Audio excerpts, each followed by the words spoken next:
क्या America Venezuela पर हमला करने की तैयारी में है? क्या ट्रंप सच में एक और युद्ध का दरवाज़ा खोल रहे हैं? और सबसे बड़ा सवाल, एयर स्पेस बंद करने का ऐलान, क्या यह सिर्फ चेतावनी है या युद्ध का पहला कदम? नमस्कार, मैं रूप सिंह परिहार, आप देख रहे हैं तर्क भारत। आज की कहानी सिर्फ लैटिन अमेरिका की नहीं, यह बताती है कि दुनिया की राजनीति किस दिशा में बढ़ रही है। अमेरिका की दादागिरी और ट्रंप की धमकी दोनों मिलकर एक नया तूफान खड़ा कर रहे हैं।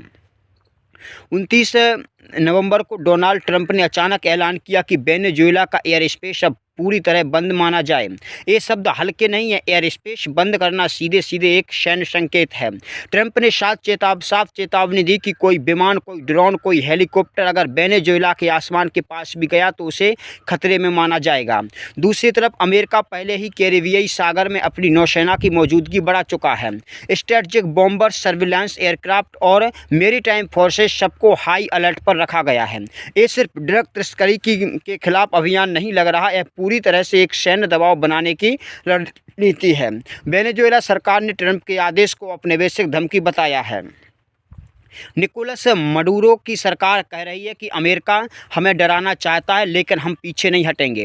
लोगों में डर है कि एयरलाइंस उड़ानें रद्द कर रही हैं और सीमा पर तनाव बढ़ चुका है।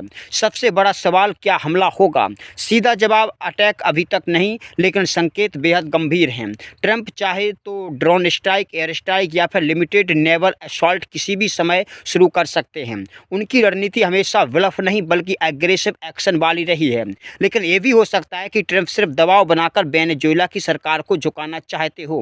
पावर प्ले, साइकोलॉजिकल वार और ग्लोबल ऑप्टिक्स। तो दुनिया एक नए संघर्ष के मुहाने पर खड़ी है और इसके असर लैटम तक सीधे मतलब सीमित तक नहीं रह मतलब क्या है, लैटिन अमेरिका तक सीमित नहीं रहने वाले। अगर अमेरिका ने हमला किया तो यह आने वाले महीनों में वैश्विक राजनीति का सबसे बड़ा मोड़ लेगा। तो ये था तर्क भारत का तेज विश्लेषण। अगर आप चाहते हैं कि हम इस मुद्दे पर एक लंबा जियोपॉलिटिकल ब्रेकडाउन करें तो कमेंट में ज़रूर लिखें। जय हिंद।